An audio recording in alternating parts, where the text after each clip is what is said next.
Gawat, Jokowi semakin goyang. Jenderal Gatot dituduh broker politik dan akan lenyap. Jenderal Gatot sudah menegaskan dengan keras, kami diganggu, akan berhadapan dengan saya. Koalisi Aksi Menyelamatkan Indonesia telah menggelar deklarasi pada Selasa siang, 18 Agustus 2020. Tugu Proklamasi dipilih menjadi tempat sakral deklarasi yang didukung ratusan tokoh bangsa itu. Salah satu tokoh yang mendukung deklarasi kami adalah mantan Panglima TNI Jenderal Purnawirawan Gatot Nurmantio. Dalam keterangannya, dia menyatakan bakal mengamankan deklarasi tersebut sampai selesai. Dia pun tak segan mengancam pada siapa saja yang berusaha merecoki dan membuat perkara di helatan tersebut, kata Gatot.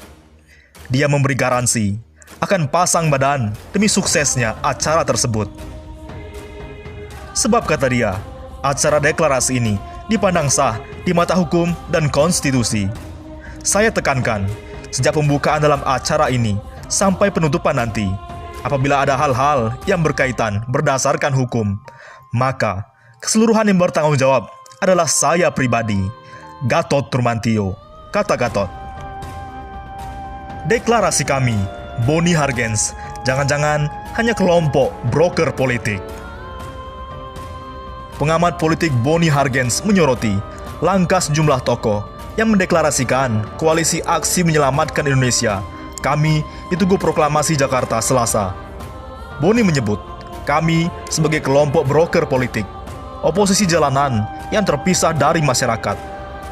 Para pengusungnya diistilahkan dengan kalimat para bekas, yaitu bekas politikus, bekas birokrat, bekas tokoh agama, bekas akademisi kampus, dan bekas aktivis yang sempat menikmati kekuasaan pada periode pemerintahan sebelumnya.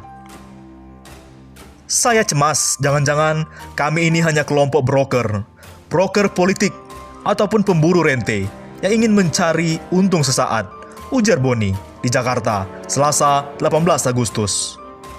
Direktur Lembaga Pemilihan Indonesia (LPI) itu beralasan, para deklarator dan momentum deklarasi adalah orang-orang yang dikenal publik karena kebiasaan mencibir pemerintah di media. Meski demikian, gerakan mereka tetap kita hargai sebagai bagian dari kebebasan demokratik, ucapnya. Boni juga menyatakan, kehadiran broker politik dan pemburu rente dalam demokrasi elektoral menjadi tradisi umum di negara demokrasinya belum begitu stabil. Ia juga menyebut lemahnya oposisi parlemen terhadap pemerintahan Presiden Jokowi memungkinkan bangkitnya oposisi jalanan. Dalam demokrasi yang sehat, oposisi jalanan biasanya dimainkan oleh kekuatan civil society dan benar-benar mencerminkan aspirasi publik yang tak tersalurkan melalui mekanisme prosedural kekuasaan.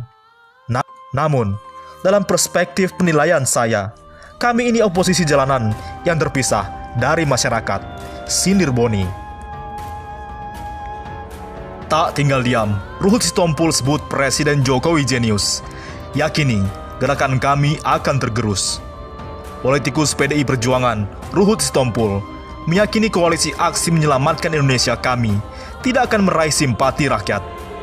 Mantan anggota DPR dari Partai Demokrat itu mengatakan, kinerja Presiden Joko Widodo, Jokowi, sudah cukup untuk menggerus gerakan kami. Layu sebelum berkembang, akan layu sebelum berkembang, karena rakyat sudah jenuh, kata Ruhut saat dihubungi dengan jpnn.com, Selasa 18 Agustus, guna dimintai komentarnya soal kami yang berisikan tokoh sekelas Din Samsudin dan mantan Panglima TNI Jenderal Purnawirawan Gatot Nurmantio. Lagi pula, kata Ruhut, rakyat sudah mengetahui kinerja Presiden Jokowi yang di mata para tokoh kami tidak ada bagusnya. Menurut Ruhut, Presiden ketiga Republik Indonesia itu justru setiap hari bekerja keras demi rakyat. Rakyat sangat mencintai beliau, Bapak Presiden Jokowi. Kerja, tiada hari tanpa kerja, tegas Ruhut. Terkait isu ekonomi di tengah pandemi COVID-19 yang juga jadi sorotan kami, Ruhut menegaskan bahwa pagebluk itu melanda seluruh dunia. Ruhut justru mencatat para tokoh yang ikut menginisiasi kami termasuk orang yang mendorong penerapan lockdown atau penguncian diri. Mereka ini semua waktu awal corona yang meminta lockdown. Maksudnya apa? Supaya pemerintahan ini babak belur, karena negara yang lockdown sekarang semua sudah resesi. Nah, disinilah kejeniusan seorang negarawan, Joko Widodo. Ulas Ruhut.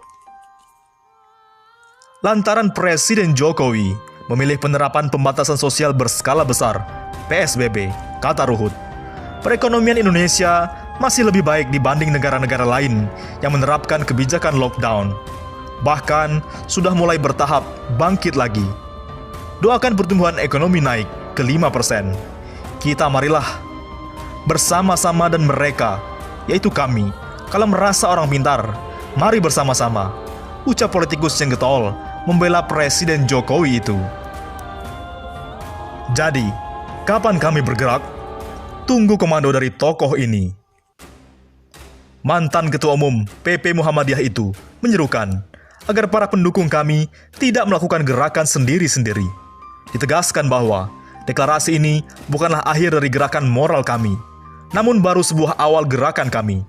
Maka mulai saat ini, dari tempat bersejarah ini, kami bertekad memulai gerakan moral untuk memperbaiki dan merubah Indonesia ke arah Indonesia yang lebih baik, ujar Din Samsudin. Dia menyerukan agar gerakan menunggu komando dan pesan dari 3 presidium kami, yakni Din Samsudin, Gatot Nurmantio, dan Ketua Umum Komite Kitah NU 1926 Profesor Rohmat Wahab. Oleh karena itu, tak tinggal diam, FPI dan seluruh barisan pengikut Habib Rizik ikut mendukung kami. Sekretaris Umum Front Pembela Islam, FPI, Munarman mengatakan bahwa pihaknya mendukung penuh deklarasi gerakan koalisi aksi menyelamatkan Indonesia. Kami di Tugu Proklamasi Menteng, Jakarta Pusat, Selasa 18 Agustus yang ini. Pasalnya menurut Munarman, kami memiliki pemikiran yang sama, seperti yang selama ini diperjuangkan FPI dan Habib Rizik Syihab. Menurut saya, itu bagus-bagus saja deklarasi kami, kata Munarman Selasa 18 Agustus.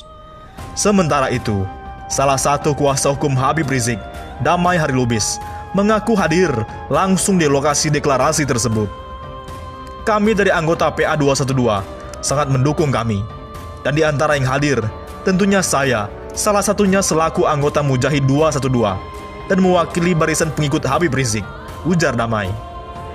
Damai menuturkan, banyaknya massa yang hadir menunjukkan bahwa masyarakat melakukan perlawanan terhadap pemerintah yang dipandang sudah jauh dari semangat penegakan hukum yang berdasarkan Undang-Undang Dasar 1945. Ini sudah nampak melenceng dari Pancasila falsafah negara Indonesia, tambah dia. Dia pun menyinggung sosok mantan Panglima TNI Jenderal Purnawirawan Gatot Nurmantio yang hadir dalam deklarasi itu. Terkait kehadiran sosok Gatot Nurmantio, tentunya menambah gairah untuk misi perjuangan kami dan dapat menjadi jelas arah perjuangan suara kebangsaan. Tandas Damai. Bagaimana menurut pendapat Anda?